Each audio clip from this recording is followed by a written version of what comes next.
আসসালামু আলাইকুম প্রিয় খামারি ভাইরা, সাকিব এগ্রো টেকের পক্ষ থেকে সকলকে জানাই স্বাগত।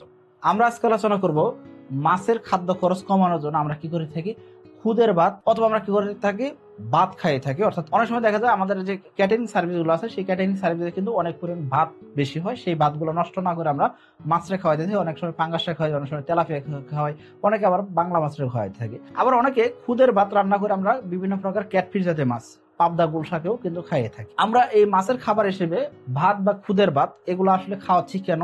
কারণ কি খাদ্য খরচ কমানোর জন্য। কমার্শিয়াল ফিড বা কিনা খাবার দাম অনেক বেড়ে গেছে। এই ঊর্ধ্বগতির খাবারের দামে আপনার হয়তো কুলায় ওঠার কষ্ট হয়ে গেছে। প্রান্তিক খামারি আপনি কি করতেছেন, কম খরচে কিভাবে মাছ চাষটা করা যায় সেটা চিন্তা করতেছেন, অথবা আপনি চিন্তা করতেছেন কমার্শিয়াল ফিডে আপনার অনেক বেশি খাবার লাগতেছে, সেক্ষেত্রে আপনার ভাত অথবা খুদের ভাত সেটা আপনারা খাওয়ায় মাছ চাষ করতে যাচ্ছেন।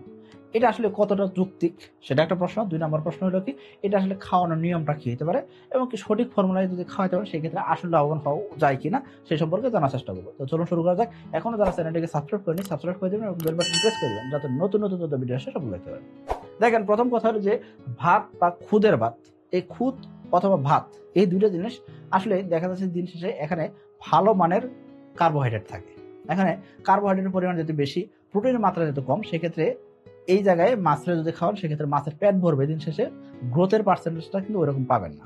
এই জন্য আমরা কি করতে পারি, এটাকে প্রসেস করে যদি খাওয়াই সেক্ষেত্রে এটা অবশ্যই একটা উৎকৃষ্ট মানের খাবার হতে পারে। তবে আমরা কি করে থাকি, আমরা সরাসরি ভাত পুকুরে ঢেলে দিই। বাইরে থেকে ক্যাটারিং সার্ভিস থেকে আসছে সেটা আমরা পুকুরে ঢেলে দিতেছি। বিয়ের একটা প্রোগ্রাম আছে, ভাত নষ্ট হচ্ছে, সেটা আমরা কি করে নিয়ে এসে পুকুরে ঢেলে দিচ্ছি।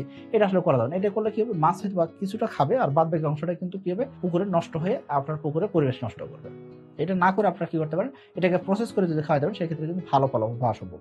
আবার অনেকে কি করে থাকেন, মাছের পরিমাণ হিসাব করে খুদ রান্না করে, খুদের ভাত রান্না করে আমরা কিন্তু মাছের খাওয়াই থাকি। ট্রের ভিতরে দিয়ে ট্রে পুকুরে রেখে দিই, সেই অনুযায়ী মাছ কিন্তু এসে সুন্দরভাবে খেয়ে নেয়। এইভাবে কিন্তু অনেক খামার বাড়ি চাষ করে আসছে এবং তাদের মতামত হলো কি যে হ্যাঁ, এটা দিয়েও মাছ চাষ করা যায় এবং মাছ চাষে লাভবান হওয়া যায়। এখন দেখেন, এটা লম্বা সময়ের একটা বিষয় থাকে। যারা ক্যাটফিশ জাতের মাছের ক্ষেত্রে, পাবদা মাছের ক্ষেত্রে বিশেষ করে এই দেখা যাচ্ছে খুদের ভাত রান্না করে খাওয়াচ্ছেন, এই ক্ষেত্রে দেখবেন পাবদা মাছ যেটা 4 মাস 5 মাসে উৎপাদন করা সম্ভব হয়েছিল সেটা 8 মাস 10 মাস সময় লাগতেছে। অর্থাৎ লম্বা সময় ধরে চাষ করতে হচ্ছে। এখন আপনি বলতেই পারেন যে ভাই দাম তো কম, কম দামে তো করা যাচ্ছে। দিন শেষে আপনার এটা হিসাব করতে হবে, সময়ও তো যাচ্ছে, তাই না? পুকুর লিজ দিয়ে রাখলে তো একটা ভাড়া পাইতেন, তো সেটাও তো আপনি পাচ্ছেন না, তাই এর দিকেও একটা খরচ হচ্ছে। তো এই জন্য বলবো যে সঠিক ফর্মুলা যদি আপনি যদি খাবারটা দিতে পারেন সেক্ষেত্রে এখান থেকেও ভালো একটা ফলাফল করা সম্ভব। এখন আপনি বলবেন যে সঠিক ফর্মুলা জিনিসটা কি? সঠিক ফর্মুলা অবশ্যই আমরা দেওয়ার চেষ্টা করবো, যেহেতু আমরা বলে থাকি যে আমাদের মাছ চাষী খামারি ভাইদের পাশে আমরা সবসময় আসি এবং কি আমরা চেষ্টা করি বিজ্ঞান ভিত্তিক মাছ চাষের জন্য খামারিদের সঠিক প্রোটিনের খাবার তৈরি করে দিয়ে মাছ চাষটা যাতে সহজ করা যায়, লাভজনক করা যায় এবং কি কম খরচে যাতে মাছ চাষটা তাদের জন্য সহজ হয়, লাভজনক হয় এবং কি তারা যাতে মাছ চাষটা করে ঝুঁকিহীনভাবে মাছ চাষটা করতে পারেন সেই জিনিসটা আমরা কিন্তু করে থাকি। তো এই জন্য বলবো যে আপনাকে অবশ্যই শুরু থেকে শেষ পর্যন্ত ভিডিওটা দেখতেই হবে। দেখেন, খুদ জিনিসটা বা ভাত জিনিসটা এটা আপনার মাছের খাবার হিসেবে দিতেছেন। এখন দিন শেষে এটা যদি মানুষের খাবার হিসেবে দিতেছেন যখন, তখন কিন্তু মানুষ কিন্তু খুব সুন্দর করে খেয়ে নিচ্ছে আমরা, এবং কি এর সাথে কিন্তু আমরা আরো অন্যান্য উপাদান দিচ্ছি। প্রকৃতি থেকে বিভিন্ন প্রকার উপাদান আমরা নিয়ে কিন্তু ভাত খাচ্ছি, শুধু ভাত আমরা কিন্তু খাই না। তো মানুষ যদি শুধুমাত্র ভাত না খায় সেক্ষেত্রে একটা প্রাণী সেও শুধুমাত্র ভাত খায় বড় হবে এটা কিন্তু আশা করা যায় না। তো এখন এটা যদি আপনি সরাসরি ভাত যদি আপনি পুকুরে দেন সেক্ষেত্রে কি হবে, সরাসরি ভাত আপনার পুকুরে দিলে 1 নম্বর জিনিস হবে কি, এটা সঠিকভাবে ব্যবস্থাপনা হচ্ছে না, মাছ সঠিক পরিমাণে খাবার পাবে না। সঠিক পরিমাণে খাবার না পাওয়ার কারণে দেখা যাবে কি হবে, মাছের সঠিক গ্রোথটা আসবে না।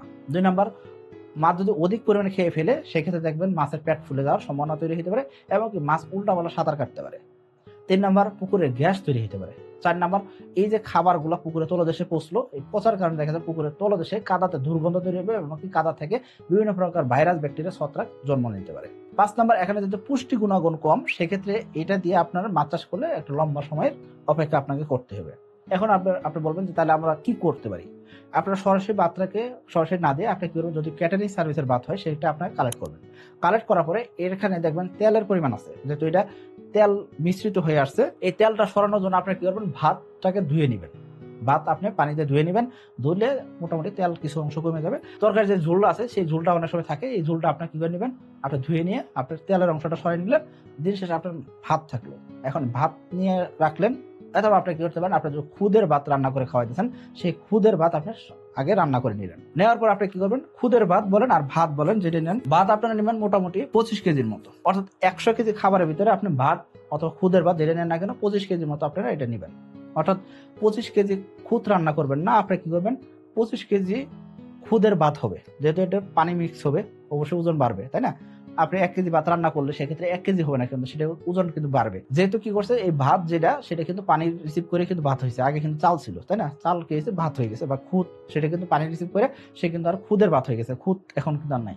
সেই ভাত আমরা নিব কি 25 কেজি মতো। এর সাথে আমরা কি করব, অটোকুরা ডিওআরবি ভুসি যেটা নেন না কেন, বা আপনার ব্রান্ড যদি নেন ব্রান্ডও নিতে পারেন, যে কোনো একটা আপনারা নেবেন 30 কেজি। চাইলে আপনারা কি করতে পারেন, অটোকুরা 10 কেজি, ডিওআরবি 10 কেজি, ভুসি 10 কেজি, এভাবে নিয়েও কিন্তু আপনারা 30 কেজি ফিল আপ করতে পারেন। অর্থাৎ আমরা নিলাম ভাত নিলাম 25 কেজি, অটোকুরা ডিআরবি বা ভুসি নিলাম আমরা 30 কেজি। এই হলো আমাদের মোটামুটি 55 কেজি। এখন আপনি বলতে পারেন ভাই আমরা যদি ভাত এবং অটোকুরা বা ডিআরবি ভুসি এগুলো যদি আমরা মাছের খাবার হিসেবে দিয়ে দিই, দেখেন এখানে কার্বোহাইড্রেটের পরিমাণ এখনো বেশি আছে, এখানে প্রোটিনের মাত্রাটা কিন্তু তেমন নয়। প্রোটিন হয়তো আপনি এখানে সর্বসাকুল্যে দেখবেন 14 থেকে 15% প্রোটিন পাবেন, কিন্তু আমরা বলে থাকি মাছ চাষের ক্ষেত্রে আপনি যখন বাংলা মাছ চাষ করেন সেই ক্ষেত্রে কমপক্ষে 24% প্রোটিন আপনাকে রাখতে হবে। আর যখন আপনি ক্যাটফিশ জাতীয় মাছ চাষ করবেন সেক্ষেত্রে 30% প্রোটিন রাখতে হয়, বা 30% প্লাস প্রোটিন রাখতে হয়। যখন আপনি পাঙ্গাস বা তেলাপিয়া করবেন সেক্ষেত্রে অবশ্যই 27 থেকে 28% প্রোটিন রাখতে হয়।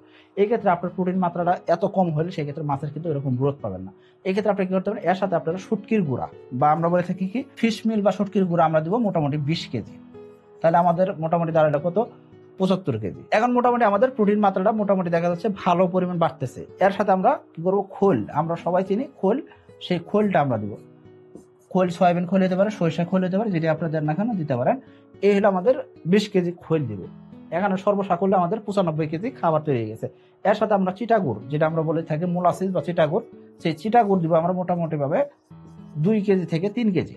আমরা 3 কেজি চিটাগুড় দিলাম, কারণ কি চিটাগুড় কি করে থাকে, খাবারটাকে এক জায়গায় করতে ভূমিকা পালন করে, এবং চিটাগুড় দিলে কি হবে, খাবারটা সহজে কিন্তু পানির সাথে মিশে যাবে না, এটা অনেক সময় পর্যন্ত খাবারটা আবদ্ধ থাকবে, যার কারণে মাছ কিন্তু খাবারটা রিসিভ করতে পারবে।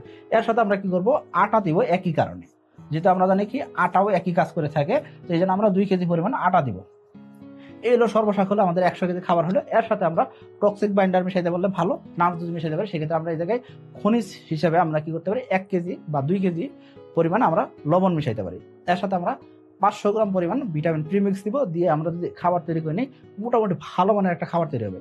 এই খাবার দিয়ে মোটামুটি বাংলা মাছ যদি চাষ করেন সেক্ষেত্রে ভালো একটা ফলাফল পাইতে পারেন। আপনারা যদি পাঙ্গাস মাছ চাষ করেন সেক্ষেত্রে ভালো একটা ফলাফল পাইতে পারেন। তবে এই খাবার দিয়ে আপনারা যদি ক্যাটফিশ জাতীয় মাছ চাষ করেন সেক্ষেত্রে কিন্তু আপনাকে একটু লম্বা সময় দিয়ে চাষ করতে হবে, কারণ এখানে প্রোটিনের মাত্রাটা যা পাচ্ছেন সেটা দিয়ে কিন্তু ক্যাটফিশ জাতীয় মাছের জন্য কিন্তু একদম আশানুরূপ রেজাল্ট পাবেন, সেটা কিন্তু হওয়া সম্ভব নয়। এখন আপনি বলতে পারেন যে আপনাদের কোম্পানির এসে তেলাপিয়া যদি চাষ করে, সেক্ষেত্রে আমার বলে থাকি এসে তেলাপিয়ার ক্ষেত্রে অবশ্যই কমার্শিয়াল ফিড খাওয়াই মাছ চাষ করতে। এই ধরনের খাবার দিয়ে আপনি যদি তেলাপিয়া চাষ করেন সেক্ষেত্রে আপনি হয়তো তেমন একটা ফলাফল আপনি পাবেন না। খাদ্য খরচ কমাইতে গিয়ে দিন শেষে যদি আপনার রেজাল্ট যদি কম আসে, বা আপনার যদি লম্বা সময় ধরে মাছ চাষ করতে, সেক্ষেত্রে তেলাপিয়া যেহেতু দ্রুত সময় খাবার খায়, অনেক খাবার খায়, সেক্ষেত্রে দেখা যাচ্ছে আপনার এই দ্রুত সময় খাবার খাই নিল, অনেক খাবার খাই নিল, দিন শেষে আপনার লম্বা সময় ধরে খাবার খাইলো, বা আপনার ধরেন 4 মাসের জায়গায় 6 মাস খাবার খাইলো, 2 মাস বাড়তি খাবার খাওয়াইলেন, এতে করে কিন্তু দিন শেষে মাছের খাদ্য খরচ বেড়ে যাবে, খাদ্য খরচ কমাইতে যায় আপনার খাদ্য খরচ বাড়াই ফেলবেন। এই কাজটা করা যাবে না। তবে এই খাবারটা আপনারা চাইলে পাঙ্গাস মাছরা খাওয়াইতে পারেন, এই খাবারটা আপনারা বাংলা মাছ খাইলে সবচেয়ে ভালো রেজাল্ট পাবেন। বাংলা মাছের সবচেয়ে ভালো রেজাল্ট আপনারা এই জিনিসটা থেকে পাইতে পারেন। আশা করি আপনারা বুঝতে পারছেন। আমাদের এই ভিডিওগুলো যদি আপনার ভালো লাগে সেক্ষেত্রে অবশ্যই আপনারা কমেন্ট করবেন, শেয়ার করবেন, এমনকি লাইক করবেন। সবাই ভালো থাকবেন, সুস্থ থাকবেন। আসসালামু আলাইকুম।